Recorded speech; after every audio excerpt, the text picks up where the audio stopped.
जब मैंने सब कुछ छोड़कर किसी दूसरे देश जाने की तैयारी कर ली थी, तब मेरी फेक एमनीशिया वाली गर्लफ्रेंड मुझे कोल्ड फेस के साथ वार्निंग दे रही थी। प्लीज अपना सारा सामान पैक कर लो और जल्द से जल्द हमारे घर से निकल जाओ। मेरा बॉयफ्रेंड जल्दी ही यहाँ शिफ्ट होने वाला है और तुम्हें यहाँ देखकर वो जेलस फील करेगा। मैंने बिना सिर उठाए बस शांति से कहा, ठीक है। उसे मुझ पर जरा भी डाउट नहीं हुआ और वो अपनी एक्टिंग कंटिन्यू करते हुए बोली, और हाँ, प्लीज आगे से मेरे बॉयफ्रेंड होने का झूठा दावा मत करना। मेरे बॉयफ्रेंड लू सिनियन को यह जानकर बहुत दुख होगा।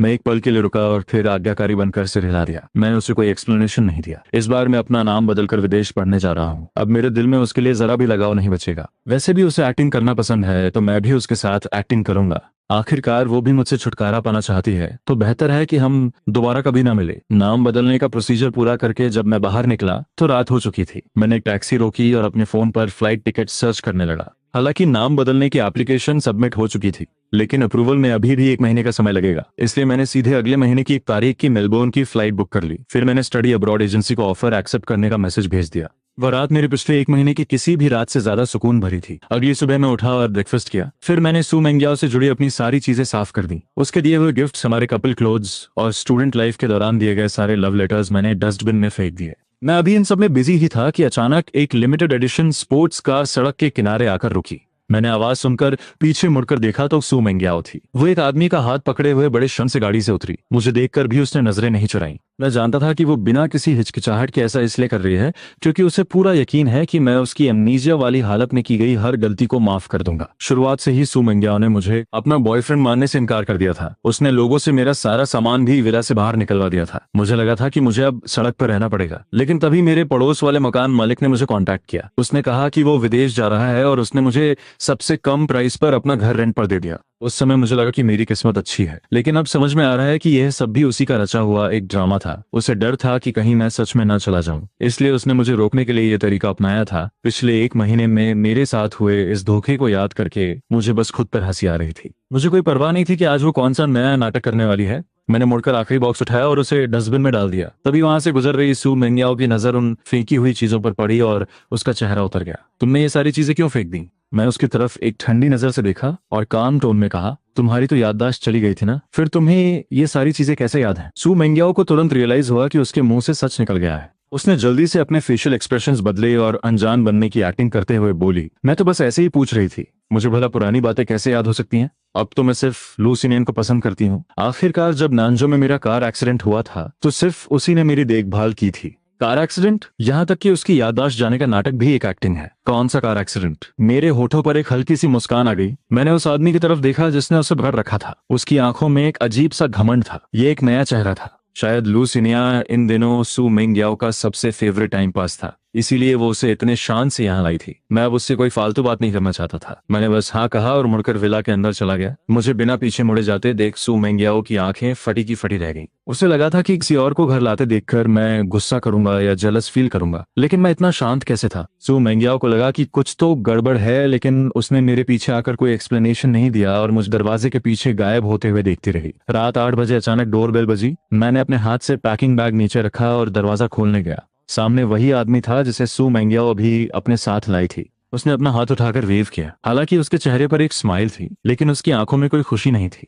हेलो, मेरा नाम लू सिनियन है। मैं कुछ दिनों के लिए अपनी गर्लफ्रेंड के घर पर रुकने वाला हूँ। चूंकि अब हम पड़ोसी हैं, तो क्या हम अपना कॉन्टैक्ट नंबर एक्सचेंज कर सकते हैं? कोई जरूरत नहीं है। मैंने बिना कुछ सोचे उसे रिजेक्ट कर दिया और मुड़ने ही वाला था कि लू सिनियन ने मेरे हाथ से मेरा फोन छीन लिया। उसने जल्दी से वीचैट ओपन किया और खुद को फ्रेंड लिस्ट में ऐड कर लिया। मेरे गुस्से वाले चेहरे को देखकर उसने हंसते हुए फोन वापस कर दिया और बड़े ही हल्के टोन में बोला, हम दोस्त तो बन ही सकते हैं। आखिरकार हमें आगे भी मिलते जुलते रहना है। वैसे क्या तुम्हारे पास अम्ब्रेला है? जो हमने दिन में खरीदा था वो सब इस्तेमाल हो गए हैं। क्या तुम मुझे कुछ छाते उधार दे सकते हो? मेरा चेहरा थोड़ा पीला पड़ गया और फोन वापस लेते वक्त मेरे हाथ हल्के से कांप उठे। नहीं है मेरे पास। लेकिन लू सिनियन हार मानने वालों में से नहीं था। उसकी आंखों में मेरे लिए साफ मजाक था। हाँ, शायद मैंने गलत इंसान से पूछ लिया। मेंग्याओ ने तो तुम्हें छोड़ ही दिया है, तो तुम्हारे पास छाता कैसे होगा? मुझे पता था कि वो जानबूझकर मुझे उकसा रहा है। मैं उससे बात नहीं करना चाहता था, इसलिए मैंने दरवाजा बंद करने के लिए हैंडल खींचा। तभी लू सीनियर ने दरवाजे का हैंडल पकड़ा और जानबूझकर जमीन पर गिर गया। उसकी आंखें तुरंत लाल हो गईं। भैया, मुझे पता है कि आप मुझे देखना नहीं चाहते।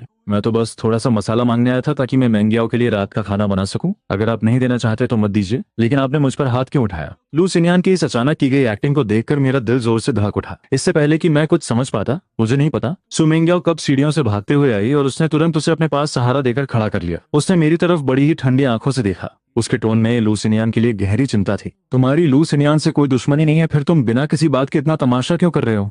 अब वो मेरा बॉयफ्रेंड है, प्लीज उसके साथ तमीज से पेश आओ। इतना कहकर उसने मेरे चेहरे के एक्सप्रेशन की तरफ देखा भी नहीं और उसे पकड़कर सीधे वहां से चली गई। उसकी हर एक बात मेरे कानों में गूंज रही थी और अनजाने में ही मेरी मुट्ठियां कस गईं। मैं उन्हें अंधेरे में गायब होते हुए घूरता रहा। मैंने बिना किसी एक्सप्रेशन के अपना हाथ उठाया और दरवाजा जोर से बंद कर दिया। आधी रात के समय बेड साइड टेबल पर रखा मेरा फोन वाइब्रेट होने लगा। नींद से जागते हुए मैंने बिना सोचे समझे कॉल रिसीव कर लिया।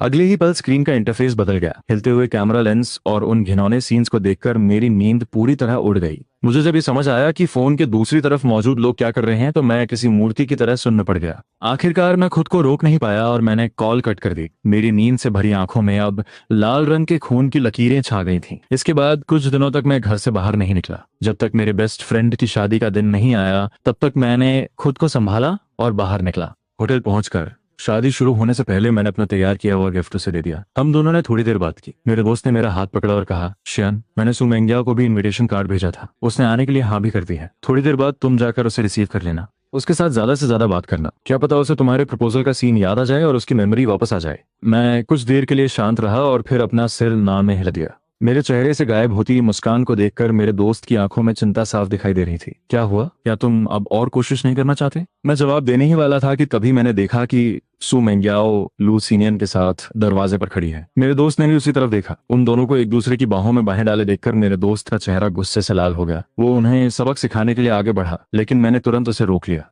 मेरी आवाज में बहुत थकान थी।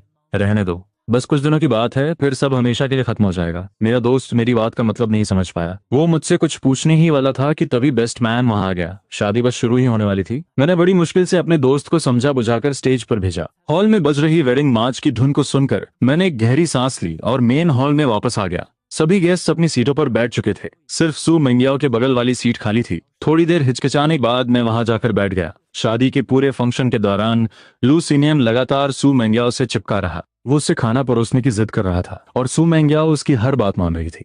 कभी वो उसके लिए ड्रिंक डालती तो कभी उसका सूप फूंक कर ठंडा करती। वो उसका बहुत ज्यादा ख्याल रख रही थी। यहाँ तक कि जब लू सिनियन ने अपनी झूठी मिठाई उसे खिलाई तो उसने बिना किसी हिचकिचाहट के उसे पूरा खा लिया। उन दोनों को इतने करीब देखकर मैंने अपनी नजरें फेर लीं और स्टेज के सेंटर की तरफ देखने लगा। मुझसे कुछ खाया नहीं जा रहा था, इसलिए मैंने अपनी चॉपस्टिक्स को हाथ भी नहीं लगाया। बगल में बैठी मेरे दोस्त की माँ ने मुझे कुछ खाना परोस दिया और ज्यादा खाने के लिए कहा। मैं आंटी की बात को टालना नहीं चाहता था, इसलिए मैंने एक डम्पलिंग उठा लिया। लेकिन तभी बगल में बैठी सु मेंगियाओ ने यह देखा और सीधे अपना हाथ आगे बढ़ाकर वो डम्पलिंग मेरे हाथ से छीन लिया। तुम्हें अपनी जान प्यारी नहीं है क्या? ये सी फूड की फिलिंग वाला है, तुम्हें इससे एलर्जी है, तुम इसे नहीं खा सकते। जमीन पर गिरकर लुढ़कते हुए डम्पलिंग को देखकर मैंने अपना सिर उठाया और उसे गहराई से देखा। सु मेंगियाओ को तब जाकर अपनी गलती का एहसास हुआ। उसने बड़ी ही अजीब सी शक्ल बनाते हुए 2 लाइन की एक्सप्लेनेशन दी। घर में काम करने वाली आंटी कभी सी फूड नहीं खरीदती, मैंने उन्हें कई बार बोलते हुए सुना है। इतना कहने के बाद उसने मेरे चेहरे की तरफ देखने की हिम्मत नहीं की और मुड़कर बैठ गई। लू सिनियन उसके कान के पास आया और पता नहीं उसने क्या कहा कि सु मेंगियाओ ने अपने हाथ का सामान नीचे रख दिया और उसे खींचते हुए वहां से ले गई। मुझे इस बात से कोई फर्क नहीं पड़ता था कि वो लोग कहाँ गए हैं।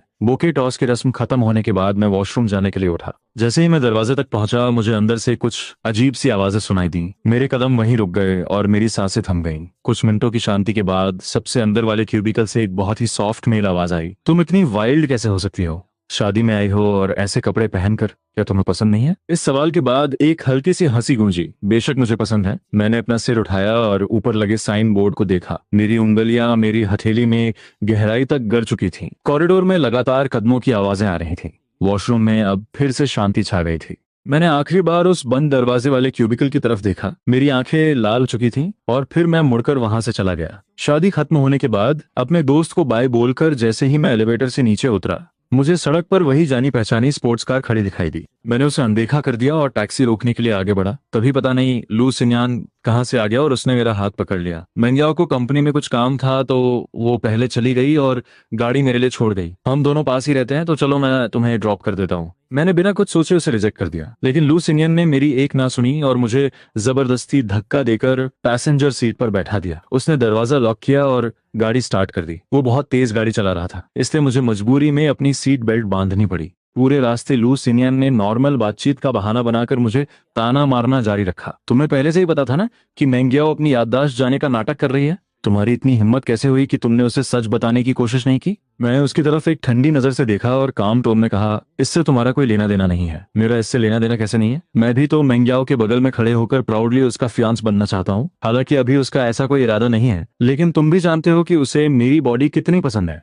देर सवेर उसे मुझसे प्यार हो ही जाएगा। तुम्हें मुझ पर यकीन नहीं है? मैंने उसकी बातों पर बिल्कुल ध्यान नहीं दिया और मुड़कर खिड़की के बाहर का नजारा देखने लगा। मुझे अपनी बातों का कोई जवाब न देते देख लू सिनियन गुस्से से पागल हो गया। उसने कुछ और भड़काने वाली बातें कहीं, लेकिन मैंने अपनी आंखें बंद कर लीं और ऐसा दिखावा किया जैसे वो वहां है ही नहीं। मेरे इस रवैये से लू सिनियन को बहुत चिढ़ हुई। उसने सामने वाले टर्निंग पॉइंट को देखा और अचानक से स्टीयरिंग व्हील घुमा दिया। एक जोरदार झटके के साथ हुए क्रैश की वजह से मेरा पूरा शरीर बेकाबू होकर आगे की तरफ झुक गया। जैसे ही मैंने अपनी आंखें खोली, मुझे शीशे के टुकड़े अपने चेहरे की तरफ आते हुए दिखाई दिए। मैंने तुरंत अपने हाथों को अपने चेहरे को बचाने के लिए आगे कर लिया। मेरे हाथ से गहरा लाल खून बहने लगा। मैं गाड़ी के साइड डोर से टकराया और मुझे एक भयानक दर्द महसूस हुआ। मेरी आंखों के सामने अंधेरा छा गया और मैं बेहोश हो गया। मुझे नहीं पता कि कितना समय बीत गया। मेरे कानों में बहुत शोरगुल की आवाज आ रही थी। दोनों पेशेंट्स के हाथों की तुरंत सर्जरी करनी पड़ेगी, लेकिन अभी हॉस्पिटल में सिर्फ एक ही डॉक्टर है जो ये सर्जरी कर सकता है। जिस पेशेंट का पहले ट्रीटमेंट नहीं होगा, उसके विकलांग होने का रिस्क हो सकता है। मिस सू, आप किसे बचाना चाहती हैं?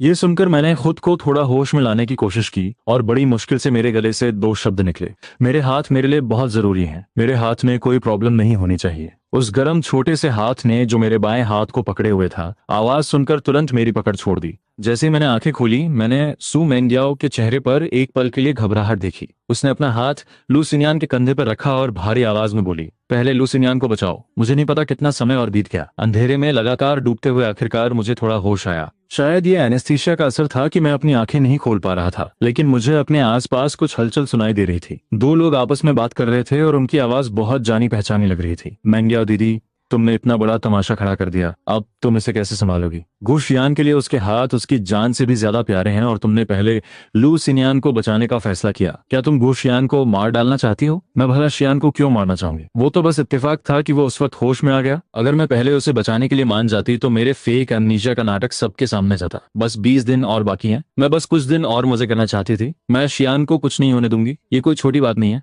क्या तुमने डॉक्टर की बात नहीं सुनी? अगर गु शियान को ऑपरेशन थिएटर ले जाने में 1 मिनट की भी देरी हो जाती तो उसके हाथ हमेशा के लिए बर्बाद हो जाते। अगर उसे होश आ गया और उसे सच पता चल गया तो तुम्हारे और उसके बीच कोई चांस नहीं बचेगा। मेरी बात सुनकर मेरा हाथ पकड़े हुए इंसान को शायद बहुत घबराहट हो रही थी, क्योंकि उसके हाथों में पसीना आ गया था। कुछ मिनटों के बाद उसने मेरे माथे पर एक किस किया और पूरे कॉन्फिडेंस के साथ बोली, उसे कभी पता नहीं चलेगा। मैंने सब कुछ प्लान कर लिया है। बस 23 दिन और फिर डॉक्टर कह देंगे कि मेरी मेमोरी वापस आ गई है। तब सब कुछ पहले जैसा हो जाएगा। एक लंबी आह के बाद कोई कमरे से बाहर चला गया। दूसरा इंसान अभी भी मेरे हॉस्पिटल बेड के पास बैठा था और धीरे धीरे बड़बड़ा रहा था, शियान, हमारी शादी का दिन बहुत करीब है। मैंने वेडिंग रिंग भी ऑर्डर कर दी है। जैसे ही मेरी याददाश्त वापस आएगी तुम उसे देख पाओगे। जब हमारा मैरिज सर्टिफिकेट बन जाएगा तो मैं तुम्हें ऑरोरा देखने ले चलूंगी, ठीक है? क्या तुम्हें याद है जब हमारी 3rd एनिवर्सरी थी और तुमने शूटिंग स्टार को देखकर एक विश मांगी थी? तुमने कहा था कि तुम हमेशा मेरे साथ रहना चाहते हो। उस वक्त मैं बहुत खुश हुई थी। मैं भी तुम्हारे साथ अपनी पूरी जिंदगी बिताना चाहती हूँ। एनेस्थीसिया का असर धीरे धीरे कम रहा था और मुझे याद आया कि यह लगातार बड़बड़ाने वाला इंसान कौन था।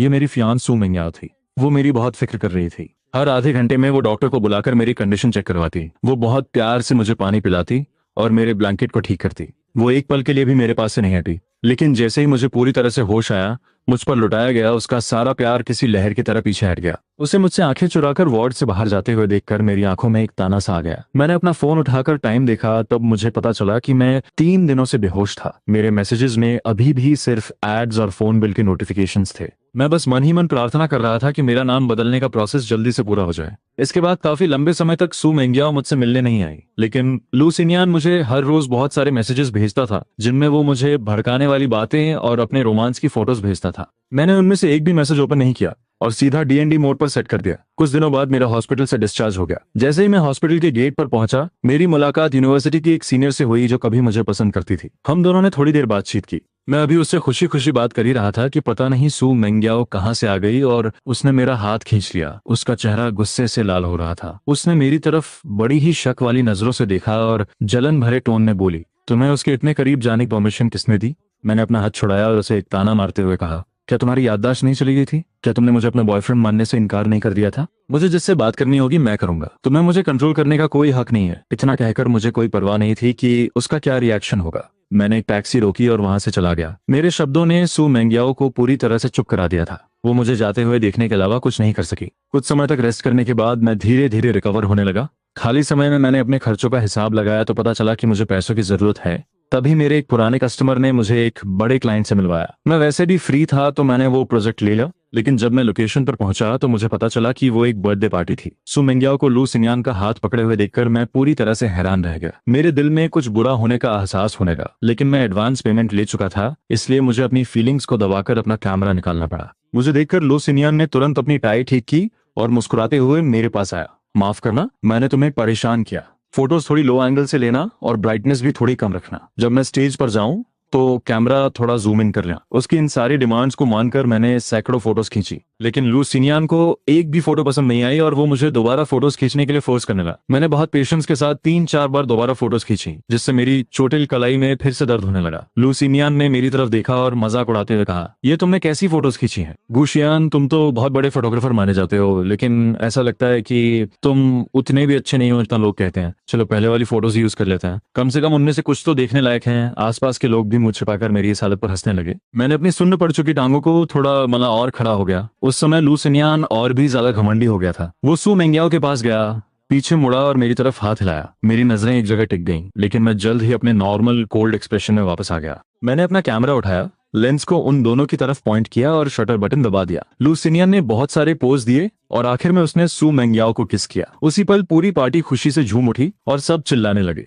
क्या ड्रामा चल रहा है। इन आवाजों को सुनकर सू मेंग्याओ की बॉडी एक पल के लिए स्टिफ हो गई। उसने लू सिन्यान की कमर पर से अपना हाथ हटा लिया और थोड़ी नर्वस होकर मेरी तरफ देखा, लेकिन मैंने कोई रिएक्शन नहीं दिया। मैं सिर नीचे करके कैमरा में फोटोज चेक कर रहा था, जैसे कि अभी जो कुछ भी हुआ मुझे उससे कोई फर्क ही ना पड़ा हो। रात की 11 बजे 4 घंटे से चल रही ये पार्टी आखिरकार खत्म हो गई। मैंने अपना कैमरा वापस बैग में रखा और एक टिश्यू पेपर निकालकर अपने कपड़ों से केक पोंछने लगा, जो लू सिन्यान ने गलती से मुझ पर गिरा दिया था। तभी खाली हॉल में कदमों की आवाज गूंजने लगी। मैंने सिर उठाकर देखा तो लू सिन्यान मुस्कुराते हुए सीधा मेरी तरफ आ रहा था। तुमने आज बहुत मेहनत की है, तुम्हें पैसों की बहुत जरूरत है ना? मैं चाहता हूँ कि तुम मेरी कुछ और फोटोज खींचो, मैं तुम्हें डबल पैसे दूंगा। क्या तुम ये काम करोगे? डबल पैसे? मैंने कुछ देर सोचा और फिर हाँ में सिर हिला दिया। लू सिन्यान सीधा मुझे ऊपर होटल रूम में ले गया। उसने सबसे पहले शूटिंग एंगल और कंटेंट फिक्स किया। मैं अभी कॉर्नर में अपना कैमरा सेट कर ही रहा था कि बाहर से किसी ने दरवाजा खटखटाया। लू सिन्यान ने दरवाजा खोलने में कोई जल्दबाजी नहीं दिखाई और मेरी तरफ देखकर एक बहुत ही अजीब सी मुस्कान के साथ बोला, बस अभी शुरू होने वाला है, सब कुछ रिकॉर्ड करना मत भूलना। इतना कहकर उसने कर्टन खींच दिया और कॉर्नर को कवर कर दिया, जिससे कैमरा के लिए सिर्फ एक छोटी सी जगह बच गई। मैं उस छोटी सी जगह में सिकुड़कर बैठ गया और पास आती कदमों की आवाजें सुन रहा था। झुकते हुए उस रोमांटिक लाइट में लू सिन्यान एक औरत की टाई खींचते हुए धीरे धीरे आगे बढ़ा। उन दोनों की बॉडीज एक दूसरे से पूरी तरह चिपक गई थी। कैमरा लेंस में सू मेंग्याओ को लू सिन्यान के साथ इतनी शिद्दत से किस करते हुए देखकर स्टैंड पर रखे मेरे हाथ जोर से कस गए। उसे पता ही नहीं था कि मैं भी उसी कमरे में हूँ। कमरे में उनकी हवस और भी ज्यादा बढ़ने लगी थी। उन लगातार आने वाली आवाजों को सुनकर मैं पूरी तरह से सुन्न हो चुका था। मुझे सांस लेने में भी तकलीफ हो रही थी। ऐसा लग रहा था मानो वक्त बहुत धीरे धीरे गुजर रहा हो। रात के 3 बजे कमरे में हलचल बंद हुई और बाथरूम से पानी गिरने की आवाज आने लगी। मैंने कर्टन हटाया और अपने सुन्न हो चुके पैरों को घसीटते हुए बाहर निकला। मैंने जमीन पर बिखरे हुए कपड़ों को पार किया, वो मेमोरी कार्ड टेबल पर रखा और दरवाजा खोलकर बाहर निकल गया। आधी रात की सड़क पर कोई नहीं था और मैं बिना किसी मंजिल के यूं ही भटक रहा था। मुझे नहीं पता कि मैं कितनी देर तक चला। जब मैंने अपनी थकी हुई आंखें उठाईं तो मुझे एहसास हुआ कि मैं अनजाने में अपने हाई स्कूल पहुंच गया हूं। पुरानी यादें ताजा होने लगी। सू मेंग्याओ ने स्पोर्ट्स ग्राउंड के 1000 मीटर वाले ट्रैक पर मेरा हाथ पकड़कर दौड़ लगाई थी। उसने मेरे बर्थडे पर पूरे ऑडिटोरियम को गुलाब के फूलों से सजा दिया था और फ्लैग रेजिंग स्टेज पर पूरे स्कूल के सामने मुझे प्रपोज किया था। सब कुछ पहले जैसा ही था, लेकिन वहां खड़े मेरे दिल की हालत अब पूरी तरह से बदल चुकी थी। मैं स्कूल बिल्डिंग की तरफ गया और वहां मुझे टीचिंग डायरेक्टर मिले, जो शायद काम पर आए थे। चूंकि सू मेंग्याओ ने इतने ग्रैंड तरीके से मुझे प्रपोज किया था, इसलिए स्कूल के लगभग सभी टीचर्स मुझे पहचानते थे। डायरेक्टर ने मुस्कुराते हुए मुझे हेलो कहा। गुशियान, तुम अचानक स्कूल वापस कैसे आ गए? सू मेंग्याओ कहाँ है? मैंने कुछ समय पहले सुना था कि तुम दोनों की सगाई हो गई है। क्या तुम हमें इनविटेशन कार्ड देने आए हो? मैंने जबरदस्ती मुस्कुराने की कोशिश की और टॉपिक बदल दिया। मैं बहुत समय से यहाँ नहीं आया था तो सोचा कि यहाँ से गुजर रहा हूँ तो टीचर से मिलता चलूं। हम दोनों बातें करते हुए चलने लगे और पुरानी यादों में खो गए। बहुत सारी बातें याद करके हम दोनों बहुत इमोशनल हुए। विदा लेने से पहले डायरेक्टर को शायद कुछ याद आया। वो ऑफिस के कैबिनेट से एक पुरानी पीली पड़ चुकी डायरी निकाल कर लाए और मुझे दे दी। ये मैंने सू मेंगियाओ से स्टडी क्लास के डिसिप्लिन चेक के दौरान जब्त की थी। चूंकि अब तुम दोनों की शादी होने वाली है तो ये तुम उसे वापस कर देना। मैं एक पल के लिए हैरान रह गया। मैंने वो डायरी ली और टीचर को झुककर प्रणाम किया। वापस लौटते समय मैंने वो डायरी खोली और उसमें सू मेंगियाओ की प्यारी सी हैंडराइटिंग देखी। हर पेज पर एक ही नाम लिखा था। उस डायरी में एक लड़की के दिल की बातें लिखी थी जो एक लड़के को पसंद करती थी। इसे पढ़ते पढ़ते मेरी आंखें भर आईं और आंसू बेकाबू होकर बहने लगे। एक एक बूंद मेरे पास्ट की याद भी थी और एक तरह की विदाई भी। जब गाड़ी विला के दरवाजे पर रुकी तो मैंने डायरी बंद कर दी। दरवाजा खोलते ही मेरी नजर सू मेंगियाओ से मिली जो अभी वापस आई थी। उसकी गर्दन पर लव बाइट्स का लाल निशान देखकर मुझे रात की घटना याद आ गई और मैंने अपनी नजरें फेर ली। सू मेंगियाओ ने नोटिस किया कि मैं शायद रोया हूँ। उसने भौहें सिकोड़ी और अभी वो कुछ पूछने ही वाली थी कि लू सिनियान जो उसे पकड़े हुए था मेरी लाल आंखों को देखकर हंसने लगा। तुमने कल रात बहुत मेहनत की है। मैंने पैसे ट्रांसफर कर दिए। तुमने जो शूट किया वो मुझे बहुत पसंद आया। तुम्हें भी पसंद आया होगा, है ना? उसका ये ताना सुनकर सू मेंगियाओ का दिल जोर से धड़क उठा। क्या पसंद आया? रात के पहले हिस्से की बर्थडे फोटोज। और क्या हो सकता है? रात के दूसरे हिस्से की। उसे इस तरह से बकवास करते देख सू मेंगियाओ का दिल धक से रह गया। उसने तुरंत अपने हाथों से उसका मुंह बंद कर दिया। मैंने उनकी तरफ ध्यान नहीं दिया और मुड़कर घर की तरफ चल दिया। डस्टबिन के पास से गुजरते हुए मैंने डायरी उसी में फेंक दी। वो जवानी के दिन जो प्यार सच्चाई से भरे थे अब पूरी तरह से दफन हो चुके थे। जाने से पहले मैंने लैंडलॉर्ड को मैसेज किया और कहा कि मैं आगे रेंट कंटिन्यू नहीं करूंगा। लैंडलॉर्ड बार बार पूछती रही कि मैं घर क्यों खाली कर रहा हूँ। मैंने कोई भी बहाना बना दिया। लैंडलॉर्ड ने कहा कि वो मुझे कुछ दिनों की छूट दे सकती है और मुझे अगले महीने के बीच तक रहने दे सकती है। मुझे पता था कि सू मेंगियाओ ने ही उसे मुझे कुछ दिन और रोकने के लिए कहा होगा ताकि वो अपनी याददाश्त वापस आने का नाटक कर सके और मुझे वापस घर ले जा सके। मैंने उनके इस प्लान को नहीं तोड़ा और हाँ कह दिया। जाने से 3 दिन पहले मुझे एक अननोन नंबर से कॉल आया। मिस्टर गू बोल रहे हैं? हेलो, मैं हिल्टन होटल का मैनेजर हूँ। वही होटल जहाँ आपने अपनी एंगेजमेंट पार्टी की थी। बात यह है कि आपकी फियांस ने पहले ही हमारे मेन हॉल को बुक कर लिया था। सुना है कि परसों यहाँ शादी की पार्टी होने वाली है, लेकिन हम पिछले कुछ दिनों से उनसे कांटेक्ट नहीं कर पा रहे हैं। कुछ डिटेल्स कंफर्म करनी है। क्या आप आकर हमसे बात कर सकते हैं? मैं मना करने ही वाला था लेकिन परसों सुनकर मेरी पलकें झपक गई। 1 जनवरी वही दिन था जब सू मेंगियाओ ने अपनी याददाश्त वापस आने का नाटक करने का प्लान बनाया था और वही मेरा भी यहाँ से जाने का दिन था। मैंने मान लिया और टैक्सी लेकर वहां पहुंच गया। हॉल में घुसते ही वहां की डेकोरेशन देखकर मैं पूरी तरह से शांत हो गया। फूलों से लेकर शोपीसेस तक सब कुछ वैसा ही था जैसा सू मेंगियाओ ने मुझे प्रपोज करते वक्त सजाया था। वहां खड़े होकर मुझे समझ नहीं आ रहा था कि मैं पास्ट में हूँ या प्रेजेंट में। जो मैनेजर मेरे साथ अंदर आया था वो मुझे कुछ बताने ही वाला था कि तभी उसे कॉल आ गया और वो थोड़ी देर के लिए चला गया। मैं अकेला ही 2nd फ्लोर की तरफ चला गया। मुझे याद आने लगा कि कैसे सू मेंगियाओ ने हाथों में फूल लेकर मुझे गले लगाया था और जिंदगी भर सिर्फ मुझसे प्यार करने का वादा किया था। उस वक्त मैं अपनी आने वाली शादीशुदा जिंदगी को लेकर बहुत एक्साइटेड था। किसने सोचा था कि सिर्फ 3 महीने बाद सब कुछ धुएं की तरह गायब हो जाएगा और कुछ भी नहीं बचेगा। मैं इन ख्यालों में खोया ही हुआ था कि अचानक दरवाजा खुला। एक लंबे गाउन में सू मेंगियाओ फूलों का गुलदस्ता लिए अंदर आई। उसके पीछे चल रहे लू सिनियान ने यह खूबसूरत नजारा देखकर हैरानी से आ भरी। उसकी आंखों में एक उम्मीद चमक उठी। मेंगियाओ, तुम मुझे यहाँ क्यों लाई हो? सू मेंगियाओ ने चुटकी बजाई। उसका चेहरा खुशी से खिल उठा। ये वही जगह है जहाँ मैंने और शियान ने अपनी एंगेजमेंट पार्टी थी। परसों मैं अपने कुछ दोस्तों को शियान को यहाँ लाने के लिए कहने वाली हूँ। तब मैं ये नाटक करूंगी कि मुझे पुरानी बातें याद आ गई हैं और मेरी मेमोरी वापस आ गई है। मैं आज तुम्हें यहाँ इसलिए लाई हूँ ताकि हम पहले से रिहर्सल कर सकें। तुम बस शियान का रोल प्ले करो और देखो कि कहीं कोई कमी तो नहीं है। इतना कहकर उसने लू सिनियान को स्टेज के बीच में धकेल दिया और वो दोनों एक्टिंग करने लगे। एक बड़े से खंबे ने मुझे पूरी तरह से छुपा रखा था। मैं शांति से उन दोनों की सच्ची एक्टिंग देख रहा था और मेरी आंखों में एक चमक आ गई। मुझे ये मानना पड़ेगा कि सू मेंगियाओ में एक्टिंग का बहुत टैलेंट है। अगर मुझे इस सब के बारे में कुछ भी पता नहीं होता और मैं 3 दिन बाद यहाँ आता तो शायद मैं सच में उसके धोखे का शिकार हो जाता। शुक्र है कि मेरी किस्मत इतनी भी खराब नहीं थी। नीचे चल रही रिहर्सल अब माफी मांगने वाले स्टेज पर पहुंच चुकी थी। लू सिनियान नीचे झुका और उसने सू मेंगियाओ को किस किया। जो माहौल पहले रोमांटिक था वो अब अजीब होने का था। 2.5 मिनट के बाद लू सिनियन ने सू मेंगियाओ को गले लगाते हुए धीरे से कहा, अगर उसके पास वापस जाने के बाद तुम्हें सेटिस्फैक्शन न मिले तो तुम मुझे कभी भी कांटेक्ट कर सकती हो। ये सुनकर सू मेंगियाओ की आंखों में एक अजीब सी नफरत दिखी और उसने पूरे कॉन्फिडेंस के साथ कहा, अब कोई आगे नहीं होगा। 3 दिन बाद सब कुछ खत्म हो जाएगा। मैं सिर्फ गू शियान की होकर रहूंगी, समझे? मैंने अपनी पलकें झुकाई और अपनी आंखों के ताने को छुपा लिया। मेरे दिल ने उसे जवाब दिया, बहुत अफसोस की बात है सू मेंग्याओ, लेकिन अब मुझे तुम्हारी जरूरत नहीं है। यहाँ से जाने से 2 दिन पहले मुझे मैसेज मिला कि मेरा नाम बदलने का प्रोसीजर पूरा हो गया है। मैं घर से निकला और अपना नया आईडी कार्ड और पासपोर्ट ले आया। जब मैं घर पहुंचा तो शाम हो चुकी थी। सिर उठाते ही मैंने सू मेंग्याओ को दरवाजे पर मेरा इंतजार करते देखा। ऐसा लग रहा था कि वो मेरे वापस आने का ही इंतजार कर रही थी। मुझे देखकर उसकी आंखों में एक अजीब सी चमक आ गई। उसने झिझकते हुए पूछा, तुम कहाँ गए थे? मैंने अपनी चाबी से दरवाजा खोला और बहुत शांति से बोला, क्या कोई काम था? सू मेंग्याओ ने अपना हाथ अपनी जेब में डाला और ऐसे एक्टिंग करने लगी जैसे कुछ हुआ ही ना हो। कुछ नहीं, बस वेदर फोरकास्ट बता रहा था कि कल बहुत तेज बारिश होगी। अगर कोई जरूरी काम ना हो तो बाहर मत निकलना। वो साफ डर रही थी कि कहीं मैं कल गायब ना हो जाऊं, लेकिन फिर भी उसने कितना बकवास बहाना बनाया। मुझे बहुत हंसी आ रही थी, लेकिन मैंने खुद को रोक लिया। मैंने बस हाँ में सिर हिलाया। मुझे पता है, मेरे इस केयर फ्री एक्सप्रेशन को देखकर सू मेंग्याओ को अंदर ही अंदर थोड़ी घबराहट हुई। उसे लग रहा था कि मेरा बिहेवियर आजकल थोड़ा अजीब हो गया है, लेकिन उसे समझ नहीं आ रहा था कि आखिर गड़बड़ क्या है। जाने वाले दिन मैं बहुत जल्दी उठ गया। दोपहर 2 बजे की फ्लाइट को ध्यान में रखते हुए मैंने अपना बचा हुआ सारा सामान फेंक दिया। उस खाली कमरे को देखकर, जिसमें सिर्फ 2 लगेज बैग्स बचे थे, मैंने एक लंबी राहत की सांस ली। सुबह के 11 बजे डोर बेल बजी। मैंने दरवाजा खोला और जरा सी जगह बनाई तो देखा कि बाहर सो मेंग्याओ के कुछ बेस्ट फ्रेंड्स खड़े थे। गुशियान, हमें पता है कि तुम मेंग्याओ की बीमारी की वजह से इन दिनों बहुत परेशान हो और तुम्हारा किसी चीज में मन नहीं लग रहा है। डॉक्टर ने कुछ दिन पहले बताया था कि वो आजकल टाइम पर दवाइयां ले रही है और उसकी कंडीशन धीरे धीरे सुधर रही है। तुम परेशान मत हो। हाँ, हम भी यही चाहते हैं कि मेंग्याओ दीदी की याददाश्त जल्दी वापस आ जाए। हर कोई तुम दोनों की शादी का इंतजार कर रहा है। आज तुम दोनों की 7th एनिवर्सरी है। हमने तुम्हारे लिए एक छोटा सा सरप्राइज प्लान किया है। मैं शांति से उनकी पहले से तैयार की गई स्क्रिप्ट सुनता रहा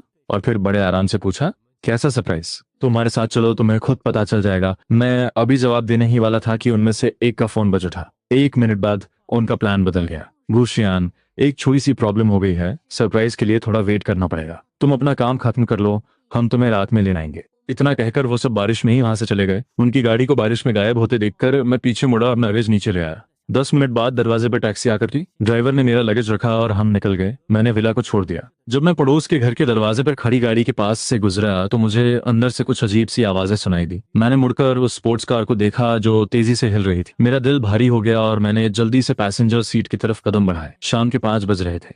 पूरे दिन बारिश होने के बाद अब आखिरकार मौसम साफ हो गया था। पूरी तरह से सेटिस्फाइड सू मेंग्याओ ने गाड़ी का दरवाजा खोला और बाहर की तरफ हाथ हिलाया, इशारा करते हुए लू सिनियान को गाड़ी से उतरने के लिए कहा, जो अभी भी अपने बटन बंद कर रहा था। उसने मुंह बनाते हुए उसे घूरा किस करने के लिए नीचे झुका। स्क्रीन पर टाइम देखते हुए सू मेंग्याओ ने अपना सिर घुमा लिया और उसे अवॉइड किया।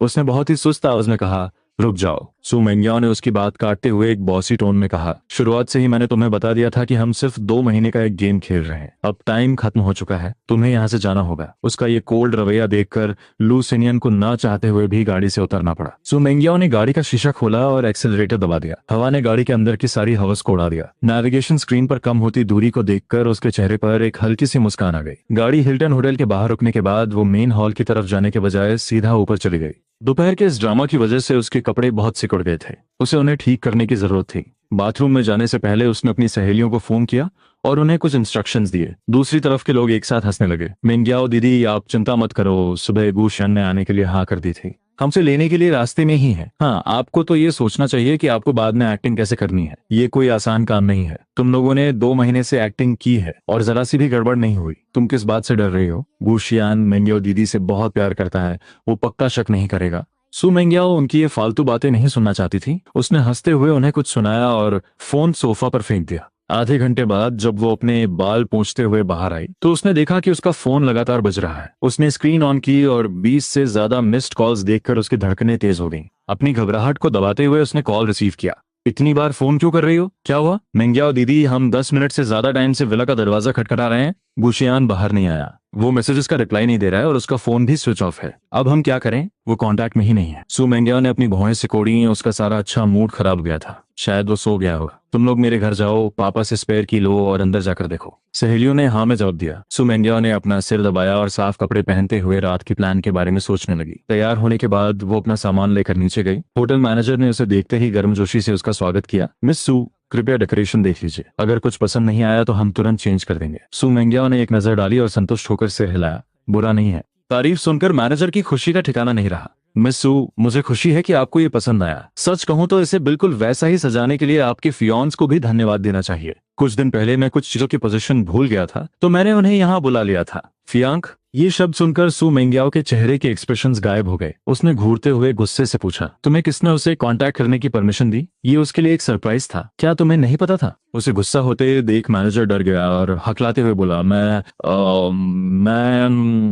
आपसे कांटेक्ट नहीं कर पा रहा था, इसलिए मैंने इमरजेंसी में मिस्टर गू को बुलाया, और आपने ये भी नहीं कहा था कि इसे सीक्रेट रखना है। मुझे लगा कि आप दोनों की एंगेजमेंट हो चुकी है, तो 1 महीने से ज्यादा की प्लानिंग पानी में मिल गई। सू मेंग्याओ गुस्से से लाल हो गई। उसने अपनी मुट्ठी जोर से भींच ली और वो गुस्सा करने ही वाली थी कि तभी उसके दोस्त का फोन आ गया। मेंग्याओ मेंग्याओ दीदी, सब गड़बड़ हो गई, गुशियान गायब हो गया है। मैनेजर की बात और इस खबर को एक साथ सुनकर सू मेंग्याओ का दिमाग सुन हो गया। तो जाओ उसे ढूंढो। उसका गुस्सा सुनकर फोन के दूसरी तरफ उसकी दोस्त लगभग रोने ही वाली थी। ऐसा नहीं है कि हम उसे ढूंढ नहीं रहे हैं, विला पूरी तरह से खाली हो चुका है। हमने सीसीटीवी चेक किया, उसने सुबह ही अपना सारा सामान फेंक दिया था और 12 बजे अपना लगेज लेकर चला गया। हमें नहीं पता वो कहाँ गया है। एक एक शब्द सू मेंग्याओ के कानों में किसी बम की तरह फट रहा था। वो वहीं जम गई। 12 बजे टैक्सी, वो सारी बातें जिन्हें उसने नजरअंदाज कर दिया था अब उसे याद आ रही थीं। बेचारा मैनेजर, जिसे कुछ पता नहीं था, वो अभी भी लगातार एक्सप्लेन कर रहा था। सच कहूं तो अगर मैं मिस्टर गू को फोन नहीं भी करता तो भी शायद उन्हें सब पता चल जाता। उस दिन उन्होंने मुझसे बहुत सारे सवाल पूछे थे। जाने से पहले उन्होंने मुझे एक बॉक्स दिया और कहा कि मैं आज रात ये आपको दे दूं। इतना कहकर मैनेजर ने वो चीज आगे बढ़ा दी। दोनों हाथों में पकड़े उस रिंग बॉक्स को देखकर सू मेंग्याओ को लगा कि उसकी सांसें अटक गई हैं। कांपते हुए हाथों से उसने उसे खोला और अंदर वो चमकती हुई एंगेजमेंट रिंग देखी। उसके बगल में एक पिंक बटन भी रखा था। वो उस बटन को एकटक घूरती रही। तभी उसे याद आया कि 3 दिन पहले होटल से निकलते वक्त लू सिनियन ने कंप्लेन की थी, अगली बार जरा आराम से, तुमने मेरी शर्ट के सारे बटन तोड़ दिए। सू मेंग्याओ के शरीर का सारा खून जैसे जम गया था। उसने मैनेजर का कॉलर पकड़ लिया। उसकी आंखें खून की तरह लाल हो चुकी थीं और गुस्से से बड़ी हो गई थी। कब की बात है? तीन दिन पहले। मिस्टर वो दोपहर 2 बजे आए थे और 5 बजे यहाँ से गए। ये जवाब सुनकर सू मेंग्याओ पूरी तरह से टूट गई। उसने वो अंगूठी ली और पागलों की तरह अपनी गाड़ी की तरफ भागी। उसने 10 से ज्यादा रेड लाइट्स तोड़ी और पागलों की तरह गाड़ी चलाते हुए 10 मिनट के अंदर घर पहुंच गई। पड़ोस का विला पूरी तरह रोशन था और वो सीधे अंदर घुस गई। उसकी सहेलियां पूरा घर छान मार रही थीं, लेकिन उन्हें गुशियान से जुड़ी कोई चीज नहीं मिली। उसे आता देख सब उसके पास आ गए। मेंग्याओ दीदी, हमें एक बाल तक नहीं मिला। सच में नहीं पता कि गुशियान कहाँ चला गया। मैंने भी पता लगवाया है। पिछले 1 महीने में जिन्बे से जाने वाले पैसेंजर्स की लिस्ट में गुशियान का नाम नहीं है। एक के बाद एक आती इन बुरी खबरों ने सू मेंग्याओ को पूरी तरह से निराश कर दिया। उसने घबराते हुए अपना फोन निकाला और मुझे कॉल किया, लेकिन उसे सिर्फ फोन स्विच ऑफ है कि कोल्ड आवाज सुनाई दी। जो मैसेजेस उसने भेजे थे वो सब रिजेक्ट हो गए थे और उन पर लाल रंग का एक्सक्लेमेशन मार्क आ गया था। ये देखकर उसे चक्कर आने लगे। उसकी सहेलियों ने उसे कभी इस तरह से कंट्रोल खोते हुए नहीं देखा था। सब उसे समझाने की कोशिश करने लगे। मिन्या दीदी, खुद को संभालो, वो अभी कुछ ही देर पहले गया है। हम उसे अभी भी ढूंढ सकते हैं। हाँ, हम उसके फोन की लोकेशन ट्रैक करके उसे ढूंढ लेंगे। ये आइडिया सुनकर सू मेंग्याओ को थोड़ा होश आया। उसने तुरंत अपने सेक्रेटरी को मैसेज किया और उसे सब कुछ पता लगाने को कहा। 1 घंटा, जो सालों जैसा लग रहा था, उसके बाद सेक्रेटरी का मैसेज आया, बॉस, गुशियान का फोन बस स्टेशन के डस्टबिन में मिला है। हमने स्टेशन पर आने जाने वाले यात्रियों की लिस्ट की जांच शुरू कर दी है। ये कोई अच्छी खबर नहीं थी, लेकिन बिल्कुल कोई सुराग न होने से तो बेहतर था। सू मेंग्याओ एक जगह बैठ नहीं पा रही थी। अपनी सहेलियों की बातें न मानते हुए वो सीधे बस स्टेशन चली गई। वहां पहुंचते ही सेक्रेटरी ने उसे साफ किया हुआ फोन दे दिया। उसने पासवर्ड डालकर उसे अनलॉक किया तो देखा कि सारे सोशल मीडिया अकाउंट्स डिलीट हो चुके थे। कॉन्टैक्ट्स भी पूरी तरह से खाली थे। सिर्फ एक नाम बचा था, लू सिनियन। इस नाम को देखते ही सू मेंग्याओ को ठंडे पसीने आने लगे। उसने खुद को बहुत समझाया और फिर हिम्मत करके उस पर क्लिक किया। सबसे लेटेस्ट मैसेज आज दोपहर लू सिनियन की तरफ से भेजा गया एक वीडियो था। वीडियो का बैकग्राउंड देखकर सू मेंग्याओ समझ गई कि वीडियो में क्या है। उसकी हिम्मत नहीं हुई कि वो उसे प्ले करे। उसने स्क्रीन को ऊपर स्क्रॉल किया। हर दिन भेजे गए 3-4 वीडियोस के साथ कुछ मैसेजेस भी थे। अनजान बनने का नाटक करना बहुत मुश्किल है ना? गुशियान, तुम्हारे साथ इतना बड़ा मजाक हो रहा है और तुम फिर भी इसे बर्दाश्त कर रहे हो। तुम्हारी फियांस में इतनी हवस है और तुम इतने ठंडे हो। अगर तुम दोनों सच में शादी कर भी लो तो मुझे लगता है कि 3 महीने में तुम्हारा डिवोर्स हो जाएगा। क्या तुम सच में उससे शादी करना चाहते हो? 1 जनवरी से लेकर 30 दिसंबर तक पूरा चैट ऐसी ही भड़काने वाली बातों से भरा था। सू मेंग्याओ का गुस्सा 7वें आसमान पर पहुंच चुका था। उसके दिमाग में सिर्फ एक ही बात चल रही थी, लू सिनियन को सबक सिखाना है। वो तेजी से गाड़ी चलाते हुए घर लौटी। जैसे ही वो गाड़ी से उतरी, उसने दरवाजे पर रखा हुआ लगेज देखा। लू सिनियन नौकरों को सामान उठाने का ऑर्डर दे रहा था। उसे वापस आता देख वो तुरंत उसके पास आ गया। तुम वापस आ गई? क्या तुम मेरे बिना नहीं रह सकती? अगर ऐसा है तो मुझे किस करो और मैं यहीं रुक जाऊंगा। सामने उस खूबसूरत चेहरे को देखकर सू मेंग्याओ खुद को रोक नहीं पाई। उसने अपना हाथ उठाया और पूरी ताकत से उसके चेहरे पर एक जोरदार थप्पड़ मारा। चटाक की आवाज के साथ लू सिन्यान जमीन पर गिर पड़ा। उसका गोरा चेहरा लाल हो गया और सूज गया। उसने अपनी आंखों में अविश्वास के साथ ऊपर देखा। मेंग्याओ, तुमने मुझे क्यों मारा? सू मेंग्याओ इतने गुस्से में थी कि वो कुछ बोल भी नहीं पा रही थी। उसने फोन उसके ऊपर फेंक दिया। उसकी आंखों में एक खतरनाक चमक थी। लू सिन्यान ने फोन उठाया और स्क्रीन देखते ही उसके रोंगटे खड़े हो गए। वो कांपने लगा। एक ही पल में उसके दिमाग में कई बातें दौड़ गईं। वो घबराते हुए सफाई देने लगा। मेंग्याओ, मैं एक्सप्लेन कर सकता हूँ। सच तो ये है कि गुशियान, उसे पहले से ही पता था कि तुम अपनी याददाश्त खोने का नाटक कर रही हो। मैं बस तुमसे बहुत प्यार करता हूँ, इसलिए मुझसे गलती हो गई। इस वक्त सू मेंग्याओ के लिए ये बातें आग में घी डालने जैसी थीं। उसका अपने गुस्से पर कोई कंट्रोल नहीं रहा। उसने बॉडीगार्ड्स को उसे उठाने का ऑर्डर दिया और उसका गला जोर से पकड़ लिया। सांस न ले पाने की वजह से लू सिन्यान बुरी तरह तड़पने लगा। उसका चेहरा लाल से नीला पड़ने लगा और फिर धीरे धीरे पर्पल हो गया। उसकी आंखों में निराशा छा गई और वो बाहर आने लगी। ऐसा लग रहा था कि उसकी जान निकलने वाली है। जब लू सिन्यान को लगा कि वो सच में दम घुटने से मर जाएगा, तभी सू मेंग्याओ की कुछ दोस्त आ गईं। ये सब देखकर उनके चेहरे का रंग उड़ गया। उन्होंने तुरंत आगे बढ़कर उसे बचाया। मेंग्याओ दीदी, शांत हो जाओ। अभी सबसे जरूरी काम गुशियान को ढूंढना है। हाँ, ये आदमी तो हमारे कब्जे में ही है। हम इससे बाद में भी निपट सकते हैं। अभी भी वक्त है। ये बातें सुनकर सू मेंग्याओ ने आखिरकार अपने हाथ रोक लिए। उसने जमीन पर गिरे हुए उस आदमी की तरफ आखिरी बार देखा और बहुत ही डरावनी आवाज में बोली, इसे दो लिहुआ के पास ले जाओ और इस पर कड़ी नजर रखना। ये नाम सुनते ही लू सिन्यान, जो लगभग बेहोश हो चुका था, अचानक होश में आ गया। वो घिसता हुआ सू मेंग्याओ के पास गया, उसके पैर पकड़ लिए और भीख मांगते हुए बोला, मेंग्याओ नहीं, मेंग्याओ दीदी, मैं 2 महीने तक तुम्हारे साथ रहा हूँ। मुझे इस बार माफ कर दो। बस मुझे जाने दो। मैं वादा करता हूँ कि मैं तुम्हें कभी परेशान नहीं करूंगा, प्लीज। सू मेंग्याओ के चेहरे पर कोई इमोशन नहीं था। उसकी सहेलियां भी उसे समझाने की हिम्मत नहीं कर पाईं। वो उसे खींचते हुए गाड़ी में ले गईं। लू सिन्यान खुद को छुड़ा नहीं पा रहा था और बेबस होकर रियर व्यू मिरर में दूर जाते हुए घर को देखता रहा। उसकी दर्द भरी आवाज पूरी गाड़ी में गूंज रही थी। सब लड़कियों के चेहरे पर एक गुस्सा था। अगर तुम चुपचाप बात मान लेते, कोई नाटक नहीं करते और पैसे लेकर चले जाते, तो तुम्हें अपनी पूरी जिंदगी की फिक्र नहीं करनी पड़ती। लेकिन तुम्हें अपनी औकात नहीं पता थी। तुमने जानबूझकर गुशियान को उकसाया। तुम इसी लायक हो। अब तुम्हें सबक मिल गया होगा। जब तुम सिस्टर ड्यू के पास पहुंचोगे तो चुपचाप उनकी बात मानना, तभी तुम्हारी जान बच सकती है। वरना उनके आदमियों के जो तरीके हैं, तुम बस दर्द सहने के लिए तैयार रहना।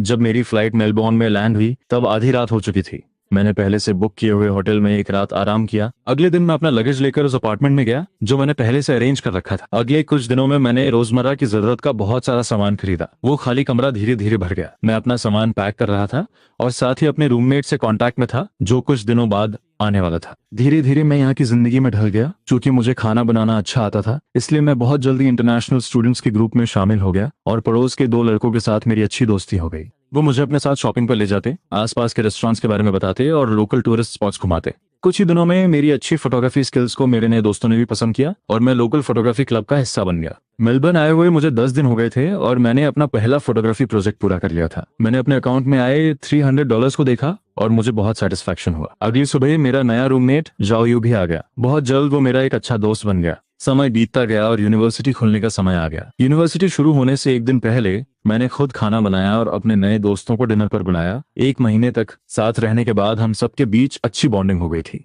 कुछ ड्रिंक्स के बाद सब एक दूसरे के साथ गॉसिप करने लगे। पता नहीं किसने शुरुआत की, लेकिन सब अपनी एक्स गर्लफ्रेंड्स के बारे में शिकायत करने लगे। जाओयू ने हंसते हुए यूं ही पूछ लिया। सबने अपनी कहानी बता दी। चियान भैया, क्या आपका कोई सीक्रेट है जो आप हमारे साथ शेयर करना चाहोगे? मेरे चेहरे की मुस्कान गायब हो गई। जब बाकी लड़कों ने अपनी एक्स गर्लफ्रेंड्स के धोखा देने की कहानियां बताई तो मैंने उन्हें मजाक के तौर पर लिया था, लेकिन जब बात मुझ पर आई तो मुझे कुछ भी बोलना बहुत मुश्किल लगा। इतना वक्त गुजरने के बाद जब भी मैं सू मेंग्याओ का नाम याद करता हूँ तो मुझे कोई दुख नहीं होता। लेकिन इन लड़कों के सामने जो मुझसे 2-3 साल छोटे थे, अभी अभी ग्रेजुएट हुए थे और दुनियादारी से अनजान थे, मुझे समझ नहीं आ रहा था कि मैं क्या कहूँ। आखिरकार 10 साल का रिश्ता, 7 साल का प्यार और शादी से सिर्फ 1-2 महीने पहले प्यार का धोखा मिलना सुनने में बहुत ही दर्दनाक कहानी लगती है। मैं नहीं चाहता था कि लोग मुझे हमदर्दी भरी नजरों से देखें। इस 1015 सेकंड की शांति से जाओ यू को समझ आ गया कि कुछ तो गड़बड़ है। उसने खुद ही टॉपिक बदल दिया और मुझे शर्मिंदा नहीं किया। खाना पीना खत्म होने के बाद जाओ यू खुद मेरे पास आया और माफी मांगने लगा। शियान भैया, मेरा वो मतलब नहीं था। I am sorry. मुझे पता था कि उसने जानबूझकर नहीं किया था, इसलिए मैंने हंसते हुए हाथ हिलाकर उसे माफ कर दिया। अपने कमरे में वापस आने के बाद मैंने अपना फोन खोला और उस नए वीचैट अकाउंट में लॉगिन किया जो मैंने 1 महीने पहले बनाया था। मेरे कुछ दोस्तों ने मुझे लगातार बहुत सारे मैसेजेस भेजे थे। मैंने उन सबको एक एक करके रिप्लाई किया। सबने मेरा हाल पूछा था, जिसके लिए मैंने उन्हें थैंक यू कहा। मेरे बेस्ट फ्रेंड का तुरंत रिप्लाई आया, शियान तुम किसी दूसरे देश में जाकर ऐसे कैसे गायब हो गए, जैसे हवा में उड़ गए हो। मुझे तुम्हारी बहुत फिक्र हो रही थी। स्क्रीन देखकर ही मुझे अंदाजा हो गया कि वो किस टोन में कंप्लेन कर रहा होगा। मैंने एक हल्की सी सांस ली और तुरंत उससे माफी मांगी और बताया कि मैं ठीक हूँ। हम दोनों ने एक दूसरे को अपनी रीसेंट लाइफ के बारे में बताया। बातें करते करते मुझे नींद आ गई। अगली सुबह जब मैं उठा तो मैंने अपने बेस्ट फ्रेंड के ढेरों मैसेजेस देखे और मेरी आंखें फटी रह गई। जब मैंने उन्हें एक एक करके पढ़ा तो पता चला कि वो सब सू मेंग्याओ के बारे में थे। तुम्हारे जाने के बाद सू मेंग्याओ हर दूसरे दिन मुझे ढूंढती हुई आती है और तुम्हारे बारे में पूछती है। फिक्र मत करो, मैंने अपना मुंह बंद रखा है और उसे एक शब्द भी नहीं बताया। अच्छा हुआ कि तुम एयरपोर्ट जाने से पहले बस स्टेशन गए थे। उसे लग रहा है कि तुम बुलेट ट्रेन लेकर जिन्बे से बाहर गए हो और वो तुम्हें पूरे देश में ढूंढ रही है। मैंने सुना है कि सू मेंग्याओ इन दिनों बार में जाकर बहुत शराब पी रही है। कुछ दिन पहले उसे शराब पीने की वजह से पेट से खून बहने लगा और उसे हॉस्पिटल में एडमिट करवाया गया। वो इसी लायक है। वो तुम्हारे माता पिता के पास भी गई थी, लेकिन तुम्हारा तो उनसे बहुत पहले से ही कोई कांटेक्ट नहीं है। उन्हें तो कुछ पता ही नहीं होगा। सू मेंग्याओ के बारे में ये सब पढ़कर मुझे कोई फर्क नहीं पड़ा। दूर नदी के साफ पानी को देखते हुए मेरे दिमाग में कई यादें आ गई। जब मैं 12 साल का था मेरे माता पिता का तलाक हो गया। उन्होंने अपनी नई फैमिली बना ली और मुझे मेरी दादी के पास छोड़ दिया जो अकेली रहती थी। जब मैं 17 साल का था तब मेरी दादी गुजर गई। फैमिली रजिस्टर में सिर्फ मेरा नाम बचा था। 18 साल की उम्र में जब मैंने सू मेंग्याओ के साथ रिश्ते में आने के लिए हाँ की थी तब उसने मुझसे वादा किया था कि वो मुझे एक परिवार देगी। मैंने उसकी बातों पर विश्वास किया और 7 साल तक उसका इंतजार किया। लेकिन बदले में मुझे क्या मिला? एमनीजिया का एक घटिया नाटक और धोखा। उन 30 दर्दनाक दिनों को याद करके आज भी मेरे रोंगटे खड़े हो जाते हैं। शुक्र है कि अब सब खत्म हो गया है। मैंने कर्टन हटाया और खिड़की से आती सूरज की तेज रोशनी ने मेरे अंदर की सारी ठंडक दूर कर दी। सुबह के 8 बजे अलार्म बजा। मैंने कपड़े बदले, अपना बैग लिया और जाओयू के साथ यूनिवर्सिटी चला गया। फ्रेशमैन एनरोलमेंट सेरेमनी ऑडिटोरियम में हो रही थी। मैं नए और एनर्जेटिक स्टूडेंट्स के बीच बैठा था। प्रिंसिपल की मोटिवेशन से भरी बातें सुन रहा था। मेरे मन में जो एक अजीब सा डर था वो धीरे धीरे खत्म हो गया। गुशियान का नया फ्यूचर अब शुरू हो चुका था। सू मेंग्याओ ने जैसे ही आंखें खोली उसे डिसइंफेक्टेंट की तेज महक आई। शराब के साइड इफेक्ट्स अभी भी उसकी बॉडी में फैल रहे थे। उसका सिर भारी था और पेट में बहुत तेज दर्द हो रहा था। उसने खाली नजरों से अपने आसपास देखा। उसे धीरे धीरे होश आ रहा था। उसके पास खड़े सू फैमिली के लोगों ने जब देखा कि उसे होश आ गया है तो उन्होंने राहत की सांस ली, लेकिन उनके चेहरे अभी भी उदास थे। तुम एक आदमी के लिए कब तक ऐसे मरने का नाटक करोगी? उसकी कुछ सहेलियां भी उसके पास आ गईं और उसे समझाने लगी। गुशियान को गए 1 महीना हो गया है और उसका कोई अता पता नहीं है। वो जानबूझकर ऐसा कर रहा है। मेंग्याओ दीदी, उसे भूल जाओ। तुम जैसा लड़का चाहो वैसा मिल सकता है। फिर तुम उसी के पीछे क्यों पड़ी हो? सू मेंग्याओ पिछले 1 महीने में ये बातें कई बार सुन चुकी थी। उसने कभी इन पे ध्यान नहीं दिया और अब भी उन्हें अनसुना कर रही थी। उसकी लाल आंखें खाली थीं। उसके बिना मेकअप वाले चेहरे पर सिर्फ एक जिद दिख रही थी। उसे इस तरह बर्बाद होते देखकर सू मेंग्याओ की माँ का गुस्सा फूट पड़ा और उन्होंने आखिरकार अपना आपा खो दिया। तुम सू फैमिली की इकलौती बेटी हो। तुम्हारे कंधों पर सू ग्रुप के फ्यूचर की जिम्मेदारी है और तुम हर दिन इस तरह प्यार में पागल होकर क्या कर रही हो? मैं तुम्हें आखिरी बार बता रही हूँ, मैंने तुम्हारे लिए लड़का पसंद कर लिया है। 5 दिन बाद शादी है और तुम्हें वहां आना होगा। अगर तुम अभी भी नहीं समझी तो आगे से सू फैमिली का नाम इस्तेमाल करना भूल जाना। इतना कहकर सू मेंग्याओ की माँ ने उसकी तरफ देखा भी नहीं और गुस्से से दरवाजा पटक कर चली गई। कमरे में सन्नाटा छा गया। उसकी सहेलियां भी चुप रहीं। सू मेंग्याओ बड़ी मुश्किल से उठी। उसकी आवाज भारी और थकी हुई थी। उस बुढ़िया ने किसे चुना है? जोहान, जो फैमिली का तीसरा बेटा। सू मेंग्याओ ने एक ठंडी सांस ली और उसकी आंखों में एक अजीब सी चमक आ गई। तुम लोग जाकर उससे कहो कि शादी का फैसला कोई और नहीं कर सकता। अगर वो समझदार है तो खुद शादी तोड़ दे, वरना मुझे जो फैमिली की बेइज्जती करने के लिए मजबूर मत करना। सू मेंग्याओ के इस टोन से ही उसकी सहेलियां समझ गईं कि वो आसानी से हार नहीं मानेगी। लेकिन अभी कुछ देर पहले सू आंटी के गुस्से को देखकर उन्होंने डरते डरते उसे समझाने की कोशिश की। मेंग्याओ दीदी, हमारे सर्कल में शादियां बिजनेस डील्स की तरह होती हैं। सू आंटी ने अपना फाइनल डिसीजन सुना दिया है और जो फैमिली से पंगा लेना भी आसान नहीं है। क्यों ना इस बात को यहीं खत्म कर दें? हाँ, इनविटेशन कार्ड्स पहले ही भेजे जा चुके हैं। अब पीछे हटने का कोई रास्ता नहीं है। दूल्हा बदल गया तो क्या हो? अगर गुशियान वापस आ भी जाए तो उसका फैमिली बैकग्राउंड तुम्हारे स्टेटस से मैच नहीं करता। सू मेंग्याओ ने कभी नहीं सोचा था कि वो सहेलियां जो बचपन से उसके साथ हैं वो ऐसी बकवास करेंगी। उसका चेहरा गुस्से से लाल हो गया और उसने उन्हें घूर कर देखा। अगर तुमने दोबारा ऐसी बात कही तो यहाँ से दफा हो जाना। मैं सू मेंग्याओ हूँ और मेरी जिंदगी में मेरा पति सिर्फ गुशियान ही होगा। मुझे कोई फर्क नहीं पड़ता कि वो जो फैमिली से है या शिए फैमिली से। मैं किसी से शादी नहीं करूंगी। उनकी बातों का कोई असर ना होते देख उसकी सहेलियों ने भी कुछ बोलना ठीक नहीं समझा। वो सब चुपचाप वहां से चली गई। हॉस्पिटल वार्ड में अब सू मेंग्याओ अकेली थी। उसने अपनी आंखें बंद कर ली और उसके दिमाग में कई तस्वीरें घूमने लगी। रोज घर से निकलने से पहले मैं उसके कपड़े ठीक करता था और उसे किस करता था। जब वो बीमार होती थी तो मैं उसकी फिक्र में रोने लगता था और उसके लिए गर्म सूप लेकर जाता था। एनिवर्सरीज पर मेरे दिए हुए सरप्राइज गिफ्ट्स और हर साल साथ रहने का वो वादा अब सिर्फ एक सपना बनकर रह गए थे। सेक्रेटरी के उस मैसेज को देखकर कि अभी भी मेरा कोई पता नहीं है, सू मैंग्याओ का टूटा हुआ दिल एक बार फिर दर्द से भर गया। उसने उस फोन को कसकर पकड़ लिया जो मैंने फेंक दिया था, जैसे वही उसकी आखिरी उम्मीद हो। मैंग्याओ दीदी, हमने जोहान से बात की है। उसने कहा कि शादी का फैसला उसके पेरेंट्स ने किया है और वो उनकी बात मानेगा, वो शादी नहीं तोड़ेगा। अब हम क्या करें? ये सुनकर सू मैंग्याओ का दिल और टूट गया। उसकी आंखों में गुस्सा भर गया। अगर उसे समझ नहीं आ रहा है तो हम देखते हैं कि आगे क्या होता है। उसकी इस आवाज को सुनकर उसकी सहेलियों का दिल दहल गया। जो फैमिली भी जिंगबे में एक बहुत बड़ी फैमिली थी। मैंग्याओ दीदी, तुम क्या करने वाली हो? प्लीज कुछ गलत मत करना। सू मैंग्याओ ने उनकी तरफ देखा लेकिन कोई जवाब नहीं दिया और टॉपिक बदल दिया। लू सिनियन कहाँ है? उसकी सहेलियां तो इस आदमी के बारे में भूल ही गई थी। सब एक दूसरे का मुंह देखने लगी। पता नहीं, सिस्टर डू से पूछना पड़ेगा। इतना कहकर वो कॉल करने ही वाली थी कि सू मैंग्याओ, जिसके अंदर गुस्सा भरा हुआ था और उसे निकालने का कोई रास्ता नहीं मिल रहा था, उसने उन्हें रोक दिया और खुद वहां जाने का फैसला किया। वीआईपी रूम में घुसते ही जैसे ही वो बैठी, डू ली हुआ शराब और एक आदमी को लेकर अंदर आई। वो सू मैंग्याओ को खुश करने की कोशिश कर रही थी। बॉस सू, आपको जो चाहिए था मैं ले आई, आप खुद देख लीजिए। इतना कहकर उसने अपने पीछे डरे हुए छुप रहे आदमी को धक्का दिया। लू सिनियन अब सिर्फ हड्डियों का ढांचा बन चुका था। उसके हाथों और पैरों पर नीले और पर्पल निशान थे। वो बुरी तरह कांप रहा था और ऊपर देखने की हिम्मत भी नहीं कर पा रहा था। कमरे में आए लोगों को देखकर उसकी आंखों में एक अजीब सा डर था। मैंग्याओ दीदी, 1 महीने में ही एक हैंडसम लड़का ऐसी हालत में पहुंच जाएगा, ये देखकर कमरे में मौजूद हर कोई हैरान रह गया। सिर्फ सू मैंग्याओ के चेहरे पर कोई इमोशन नहीं था। वो उस आदमी को घूरती रही और उसकी आंखों में सिर्फ नफरत थी। आखिर में उसकी आवाज में बहुत पछतावा था। कमरे में कई लोगों ने लंबी आह भरी। काश मुझे पहले पता होता तो मैं ये सब शुरू ही क्यों करती। 2 महीने पहले इसी वीआईपी रूम में कही गई बातों को याद करके उन्हें लगा कि वो मजाक में की गई बातें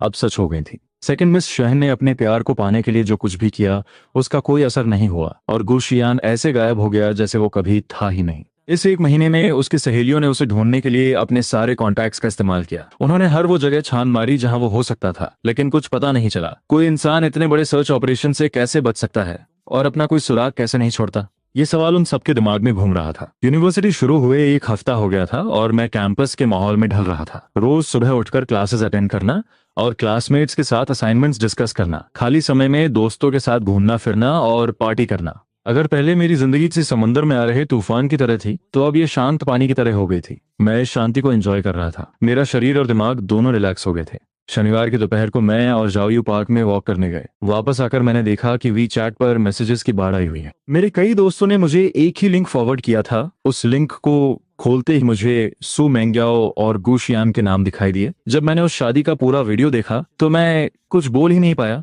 मैंने बस कुछ डॉट्स रिप्लाई कर दिए। मेरे बेस्ट फ्रेंड का मैसेज भी तुरंत आ गया। उसने गुस्से में बहुत सारी गालियां लिखी थी। सू मैंग्याओ जैसी धोखेबाज लड़की को अब एक सच्चे प्यार करने वाले की तरह दिखाया जा रहा है। ये सब किसे बेवकूफ बना रहे हैं। अगर मुझे तुम्हारे पकड़े जाने का डर न होता तो मैं खुद जाकर इस घटिया लड़की का असली चेहरा सबके सामने ले आता और उसे दिखाता कि वो अंदर से कितनी खोखली है। वो कह रही थी कि वो सिर्फ तुमसे शादी करेगी। सच में मुझे तो हंसी आ रही है। क्या वो भूल गई कि उसने तुम्हें घर से कैसे निकाला था? और कह रही है कि वो तुम्हें ढूंढ लेगी। उसे दफा हो जाना चाहिए। उसका वापस आना तुम्हारे लिए एक बहुत बड़ी मुसीबत होगी। ये सब शिकायतें देखकर मुझे याद आया कि सुबह मुझे कुछ अजीब क्यों लग रहा था। तो ये वो शादी थी जिसे मैंने छोड़ दिया था। ये सोचकर मुझे हंसी आ गई। जाओयू ने भी मुझे हंसते हुए देखा तो वो भी मजाक में शामिल हो गया। शान भैया, क्या हुआ? किस बात पर हंस रहे हो? मैंने हाथ हिलाते हुए कहा, कुछ नहीं। मेरा दोस्त मुझे कुछ बता रहा था। वीबो पर जो ट्रेंडिंग न्यूज है ना, वो दुल्हन जिसने अपनी शादी में इतना ड्रामा किया। जाओयू को थोड़ा थोड़ा याद आ रहा था तो उसने ऐसे ही पूछ लिया। फिर उसने रीबो खोला। रिफ्रेश करते ही उसे एक नई पोस्ट दिखी। उस दुल्हन के बॉयफ्रेंड की फोटो मिल गई है जिसने उसे प्रपोज किया था। उसने फोटो जूम की और वो मुझे दिखाने ही वाला था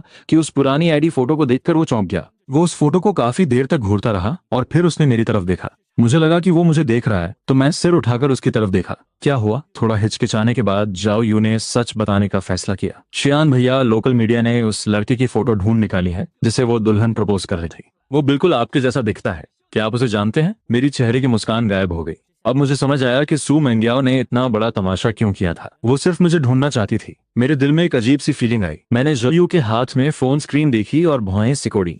ये मेरे हाई स्कूल की आईडी फोटो थी। पता नहीं ये किसने लीक कर दी। हालांकि ये 7-8 साल पुरानी फोटो थी और मैं अब थोड़ा बदल गया था, लेकिन कोई भी देखकर पहचान सकता था कि ये मैं ही हूँ, वरना जाओयू मुझसे ये सवाल नहीं पूछता। कमरे में थोड़ी देर के लिए सन्नाटा छा गया। मैंने कुछ देर सोचा और फिर सच बोलने का फैसला किया। हाँ, ये मैं ही हूँ। सू मेंग्याओ मेरी एक्स गर्लफ्रेंड है। ब्रेकअप के बाद मैंने अपना नाम बदला और विदेश आ गया। ये सब सुनकर जाओयू की आंखें फटी रह गईं। वो हैरानी से बोला, अगर अगर ब्रेकअप हो गया था तो उसने ये सब नाटक क्यों किया? इससे तो तुम्हारी जिंदगी पर बहुत बुरा असर पड़ेगा। मैंने धीरे से सिर हिलाया और कहा, हाँ, थोड़ी परेशानी तो होगी, लेकिन मैं अब विदेश में हूँ तो शायद इतनी दिक्कत नहीं होगी। जाओयू का चेहरा थोड़ा सीरियस हो गया। ऐसा लग रहा है कि उसने जानबूझकर इतना बड़ा तमाशा किया है ताकि वो तुम्हें ढूंढ सके। न्यूज़ काफी फैल गई है। हो सकता है यूनिवर्सिटी में कोई तुम्हें पहचान ले, तब तुम क्या करोगे? यही बात मुझे भी सता रही थी, लेकिन जायू को मेरे लिए परेशान देखकर मैं मुस्कुराया और बोला, कुछ नहीं होगा। उसे नहीं पता कि मैंने अपना नाम बदल लिया है। उसे मेरे विदेश आने के बारे में भी कुछ नहीं पता। अगर ज्यादा जरूरत पड़ी तो मैं बाहर निकलते समय मास्क पहन लूंगा और खुद को अच्छे से कवर कर लूंगा। हाँ, यही करना पड़ेगा। जायू ने उदास मन से सिर हिलाया और अपनी एक टोपी निकालकर मुझे दी। बाहर जाते वक्त इसे पहन लेना, ये तुम्हें छुपाने में भी मदद करेगी और धूप से भी बचाएगी। मैंने वो टोपी ली और माहौल को थोड़ा हल्का करने के लिए मजाक में कहा, वो बस एक एक्स गर्लफ्रेंड ही तो है, इतना डरने की जरूरत नहीं है। सू मेंग्याओ इतने बड़े इवेंट में पागलों की तरह बिहेव कर रही है। साफ दिख रहा है कि वो नॉर्मल नहीं है। मैंने हाल ही में ऐसी बहुत सी न्यूज देखी हैं जिनमें लोग प्यार में धोखा खाने के बाद अपने एक्स बॉयफ्रेंड्स या एक्स हस्बैंड से बदला लेते हैं। शियान भैया, मुझे सच में डर लग रहा है कि कहीं वो तुम्हें कोई नुकसान न पहुंचाए। सिर्फ 1 महीने पहले मिले अपने इस छोटे भाई को मेरी इतनी चिंता करते देख मेरा दिल पिघल गया। मैंने उसका हाथ पकड़ा और कहा, हम 7 साल तक साथ थे। हालांकि उसने मेरे साथ बहुत बुरा किया है, लेकिन मुझे नहीं लगता कि वो इतनी पागल होगी। फिक्र मत करो। हालांकि मैं ये सब हंसते हुए कह रहा था, लेकिन जाओयू को याद आया कि कुछ दिन पहले जब हम एक्स गर्लफ्रेंड्स के बारे में बात कर रहे थे तो मैं कैसे चुप हो गया था। उसे अंदाजा हो गया था कि इस रिश्ते ने मुझे कितना गहरा घाव दिया है। उसे समझ नहीं आ रहा था कि वो मुझे कैसे दिलासा दे। वो सिर्फ इतना ही कह पाया, सब ठीक हो जाएगा। चियान भैया, तुम अब उस दलदल से बाहर निकल चुके हो, बस आगे बढ़ो। उसकी आंखों में वो कॉन्फिडेंस देखकर मेरे अंदर की घबराहट कम हो गई। हाँ, वो 30 दिन का बुरा सपना अब खत्म हो गया है। अब डरने की क्या बात है। शादी के अगले दिन सू फैमिली ने अनाउंस किया कि सू मेंग्याओ को सू ग्रुप के सारे काम से हटा दिया गया है, और जो फैमिली ने भी अनाउंस किया कि वो सू फैमिली के साथ अपने 3 प्रोजेक्ट्स कैंसिल कर रहे हैं। मेरे गायब होने के 50 दिन बाद भी सू मेंग्याओ को मेरे बारे में कोई खबर नहीं थी। इंटरनेट पर उसके बारे में बहुत सी बातें हुई थी, लेकिन सब हमारे पास के बारे में थी। किसी ने भी ये नहीं बताया कि मैं कहाँ हूँ। सू मेंग्याओ का मुझे ढूंढने का जो कॉन्फिडेंस था वो वक्त के साथ खत्म होता जा रहा था। उसे उस खाली विला में जाने से डर लगने लगा था और वो अपने सेक्रेटरी के मैसेजेस भी नहीं पढ़ना चाहती थी। यहाँ तक कि अब गुशियान का नाम सुनते ही वो गुस्सा हो जाती थी। सू फैमिली ने उसके सारे कार्ड्स ब्लॉक कर दिए थे। अब वो पहले की तरह पैसे नहीं उड़ा सकती थी। उसकी सहेलियों ने भी उम्मीद छोड़ दी थी और उसे सब भूल जाने को कह रही थी। अपनी फैमिली से माफी मांग लो। अपनी 24 साल की जिंदगी में सू मेंग्याओ ने पहली बार ऐसी हार का सामना किया था। वो हर दिन शराब पीती और नशे में चीजें तोड़ती। वो मेरा नाम लेकर रोती और पछताती, लेकिन शराब सिर्फ कुछ देर के लिए ही उसे सुकून देती थी। जब वो होश में आती तो उसे फिर से उसी कड़वी सच्चाई का सामना करना पड़ता। इस सब से गुजरते हुए वो अब पहले जैसी कॉन्फिडेंट और खुश नहीं रही। न्यू ईयर्स ईव के दिन सू मेंग्याओ बार में अकेली बैठकर शराब पी रही थी। उसने अपने पिता के कई कॉल्स रिजेक्ट कर दिए और आखिर में फोन स्विच ऑफ कर दिया। आधी रात को जब वो नशे में धुत होकर घर पहुंची तो उसे मेरी याद आने लगी। हर साल न्यू ईयर्स ईव पर अपने घर में डिनर करने के बाद वो विला आती थी। मैं उसके लिए बहुत अच्छा खाना बनाता था और हम साथ में नया साल मनाते थे। हम दोनों सोफा पर बैठकर बाहर पटाखों को देखते थे और हमेशा साथ रहने का वादा करते थे। आज भी बाहर पटाखे फूट रहे हैं, लेकिन उसके आसपास कोई नहीं है। सिर्फ शराब की खाली बोतलें पड़ी हैं। खिड़की से बाहर देखते हुए सू मेंग्याओ को बहुत अकेलापन महसूस हो रहा था। 12 बजते ही उसने अपना फोन उठाया और मुझे हैप्पी न्यू ईयर का मैसेज भेजा। डिंग डोंग, टेबल पर रखा उसका फोन बजा। उसने मेरा फोन उठाया और उस लाल नोटिफिकेशन पर क्लिक किया जिस पर उसने खुद को मैसेज भेजा था। इस जानी पहचानी फोटो और मैसेज को देखकर सू मेंग्याओ को लगा कि उसका दर्द थोड़ा कम हो गया है। अब वो सिर्फ खुद के बनाए हुए इन झूठे मैसेजेस से ही दिल को तसल्ली दे सकती थी। लेकिन तभी किसी ने उसे मेरे बारे में एक खबर दी। उसकी एक सहेली जो मेलबर्न में पढ़ रही थी, उसने बताया कि उसने यूनिवर्सिटी में किसी को देखा है जो बिल्कुल गू शियान जैसा दिखता है। ये खबर सुनकर सू मेंग्याओ में जैसे जान आ गई। उसने तुरंत मेलबर्न की फ्लाइट बुक की और जाने के लिए तैयार हो गई, लेकिन उसकी सहेलियों ने उसे रोक लिया। मेंग्याओ दीदी, वो इंसान मिल गया है, वो कहीं भागेगा नहीं। अभी लू सिनियन का मामला ज्यादा जरूरी है। जब तक वो सॉल्व नहीं होगा गुशियान तुम्हें कैसे माफ करेगा। ये सुनकर सू मेंग्याओ की खुशी गायब हो गई। उसने खुद को संभाला। उसकी सहेलियां उसे कई आइडियाज दे रही थी, लेकिन उसे कोई भी सही नहीं लगा। आखिर में उसने खुद ही इस मामले को सॉल्व करने का फैसला किया। सू मेंग्याओ सीधे हॉस्पिटल गई। उसने लू सिनियन को हमेशा के लिए रास्ते से हटाने का फैसला कर लिया था। आधे घंटे बाद लू सिनियन को मौत के मुंह में देखकर उसने बॉडीगार्ड्स को बाहर भेज दिया। वो चाहती थी कि लू लू सिनियान तड़प तड़प कर मरे। सू मेंग्याओ खड़ी हुई और अपने हाथों से खून साफ करने लगी, जैसे कुछ हुआ ही न हो। खून साफ करने के बाद सू मेंग्याओ ने अपनी घड़ी देखी और बाहर जाने के लिए मुड़ी। जैसे ही उसने एक कदम बढ़ाया, उसके पैर में बहुत तेज दर्द हुआ। वो जमीन पर गिर पड़ी। दर्द से उसका चेहरा बिगड़ गया। जब उसने पीछे देखा तो लू सिनियान पागलों की तरह हंस रहा था। उसने अपने शरीर से एक चाकू निकाला, जिससे खून सू मेंग्याओ के चेहरे पर जा गिरा। खून की उस अजीब सी महक से सू मेंग्याओ का दिमाग सुन्न हो गया। लू सिनियान को सिर्फ वही औरत दिख रही थी जिसने उसकी जिंदगी बर्बाद कर दी थी। ये उसके लिए बदला लेने का आखिरी मौका था। लू सिनियान ने अपनी पूरी ताकत लगाई और वो चाकू सू मेंग्याओ के शरीर में घोंप दिया। एक के बाद एक कई चीखें कमरे में गूंजने लगी। दर्द से भरी वो चीखें धीरे धीरे धीमी हो गईं और सिर्फ सिसकने की आवाज रह गई। सू मेंग्याओ की आंखें फटी रह गईं। उसकी मुट्ठियां खुल गईं। लू सिनियान की भी सारी ताकत खत्म हो चुकी थी। उसके हाथ से चाकू छूटकर जमीन पर गिर पड़ा। उन दोनों का खून जमीन पर मिलकर एक नदी की तरह बहने लगा। दीवार पे लगी घड़ी की सुई अभी भी घूम रही थी। सू मेंग्याओ को अब धीरे धीरे कम दिखाई देने लगा था और दर्द भी कम हो रहा था। उसे लगा जैसे वो बादलों में गिर रही है। उसकी आंखों के सामने कई यादें घूमने लगीं। बचपन से लेकर अब तक की सारी यादें। उन ब्लैक एंड व्हाइट यादों में सिर्फ एक ही इंसान रंगीन था। 16 साल का मैं सफेद सूट पहने शांति से पियानो बजा रहा था। 18 साल का मैं उसके हॉस्पिटल बेड के पास खड़ा रो रहा था और उसका हाथ पकड़े हुआ था। 23 साल का मैं आंखों में आंसू लिए हुए वो लाल गुलाब ले रहा था और उसका पति बनने के लिए हाँ कह रहा था। 24 साल का मैं छाता लेकर तेज बारिश में जा रहा था और मुझे उसके चेहरे पर कोई इमोशन नहीं दिख रहा था। उस धुंधली होती हुई परछाई को देखकर सू मेंग्याओ के शरीर में तनी हुई वो डोर टूट गई। उसे लगा जैसे उसके शरीर से कुछ निकल रहा है। वो उसे जाने नहीं देना चाहती थी, लेकिन वो कुछ कर भी नहीं सकती थी। उसे महसूस हो रहा था कि उसका शरीर धीरे धीरे ठंडा पड़ रहा है। सिर्फ उसकी आंखों से आंसू की एक धार बह रही थी। पहली बार इतनी गर्मी में न्यू ईयर सेलिब्रेट करना मेरे और जाओयू दोनों के लिए बहुत नया एक्सपीरियंस था। जाओयू के पेरेंट्स चाइना से बहुत सारी चीजें लेकर आए थे। वो दोनों लिविंग रूम में डेकोरेशंस लगा रहे थे। पूरे घर में खुशियों का माहौल था। बहुत सालों बाद मुझे फाइनली न्यू ईयर की वो खुशी महसूस हो रही थी। मेरी दादी के गुजरने के बाद से मैं हमेशा अकेला ही न्यू ईयर मनाता था। हालांकि सू मेंग्याओ मेरे पास आती थी, लेकिन वो हमेशा रात 8 बजे से पहले ही चली जाती थी। घर में मैं बिल्कुल अकेला रह जाता था। बाहर के जश्न को देखकर मुझे अपना अकेलापन और भी ज्यादा महसूस होता था। मुझे लगा था कि शादी के बाद नया साल मेरे लिए खुशियां लेकर आएगा, लेकिन मेरी शादी कभी हुई ही नहीं और अब फाइनली मैं अकेले न्यू ईयर नहीं मना रहा था। किचन में बिजी जाओयू के पिता ने फ्रेशली फ्राइड मीट बॉल्स निकाले और मुस्कुराते हुए मुझे टेस्ट करने को कहा। उनके टोन में मेरे लिए बहुत प्यार और केयर थी। श्यान, ये शाओयू की फेवरेट डिश है। इतने सालों में ये मेरा सबसे अच्छा न्यू ईयर था। अगले 2 सालों तक मैंने अपना न्यू ईयर ऑस्ट्रेलिया में ही मनाया। हर साल जाओयू के पेरेंट्स हमारे साथ सेलिब्रेट करने आते थे। इतने समय तक साथ रहने के बाद हम एक फैमिली की तरह हो गए थे। जिस साल मेरा ग्रेजुएशन हुआ, जाओ फैमिली मेलबोर्न में ही सेटल हो गई। जाओयू ने मुझसे पूछा कि क्या मेरा यहीं रुकने का प्लान है। मैंने इस बारे में बहुत सोचा था। चाइना में मेरे जो भी क्लोज फ्रेंड्स थे वो सब अपनी लाइफ में सेटल हो चुके थे और मेरी फैमिली से मेरा कोई कनेक्शन नहीं था। वहां मेरा कोई घर या प्रॉपर्टी भी नहीं थी। अगर मैं अपने रिलेशनशिप्स और करियर को देखूं तो मुझे यहीं रुकना ज्यादा सही लगा। इसलिए मैंने जॉब ढूंढना शुरू किया और इमिग्रेशन के पेपर्स तैयार करने लगा। इस सब में जाओ फैमिली ने मेरी बहुत मदद की। पढ़ाई के दौरान ही मैंने अपनी स्किल्स की वजह से अच्छे खासे पैसे जमा कर लिए थे। इसलिए ग्रेजुएशन के बाद मैंने अपना खुद का एक छोटा सा फोटोग्राफी स्टूडियो खोल लिया। अगले 2 सालों में मेरा स्टूडियो काफी बड़ा हो गया और अच्छा चलने लगा। 4 साल पूरे होने के बाद मुझे परमानेंट रेजिडेंसी मिल गई। जब मैं पेपर वर्क के लिए चाइना वापस गया तो अपने पुराने दोस्तों से मिला। सालों बाद हम सब मिल रहे थे। वक्त बहुत तेजी से बीत गया था। अब हम वैसे नहीं दिखते थे जैसे हम जवानी में दिखते थे, लेकिन फिर भी जब हम मिले तो हमें लगा जैसे कुछ बदला ही नहीं है। सबको मेरी लव लाइफ के बारे में जानने में बहुत इंटरेस्ट था। मैंने भी उन्हें सब कुछ बहुत आराम से बताया। पिछले 2 सालों में मेरे 2 रिलेशनशिप्स रहे, लेकिन कुछ रीजंस की वजह से हमारा ब्रेकअप हो गया। मेरी करंट गर्लफ्रेंड के साथ मेरा रिलेशन पिछले साल अगस्त से है। वो मुझसे 2 साल छोटी है, लेकिन काफी मैच्योर है। मैं उन्हें अपनी लव लाइफ के बारे में बता रहा था और फोटोज और वीडियोस दिखा रहा था। स्क्रीन पर हम दोनों को एक साथ खुश देखकर सबने राहत की सांस ली। हम काफी देर तक बातें करते रहे। तभी पता नहीं किसने सू मेंग्याओ का नाम लिया। सुना है सू मेंग्याओ मर चुकी है। ये सुनकर मुझे थोड़ा झटका लगा। इन सालों में मैं अपनी पढ़ाई और काम में इतना बिजी था कि मैं चाइना की कोई खबर ही नहीं सुनी थी। कभी कभी जब मैं जाओयू के साथ पुरानी बातें याद करता था तो मुझे वो वक्त किसी धुएं की तरह लगता था जिसे मैं साफ साफ नहीं देख सकता। और सू मेंग्याओ का नाम भी किसी पुरानी फेडेड फोटो की तरह लगता था। मुझे लगा था कि वो समय के साथ आगे बढ़ गई होगी, अपना फैमिली बिजनेस संभाल रही होगी और एक नई जिंदगी जी रही होगी।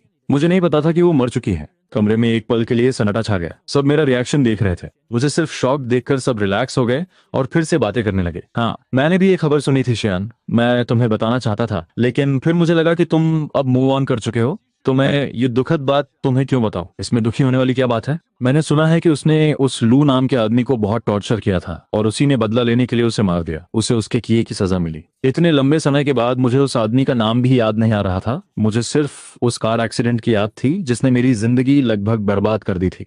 इसलिए जब मैंने सुना कि मेरी जिंदगी बदलने वाले उन दो लोगों का ये अंजाम हुआ तो मुझे थोड़ा अजीब लगा, लेकिन वो सिर्फ एक पल के लिए था। आखिरकार वो बहुत पहले की बात थी। वो यादें हवा के झोंके की तरह आईं और फिर हमेशा के लिए गायब हो गईं।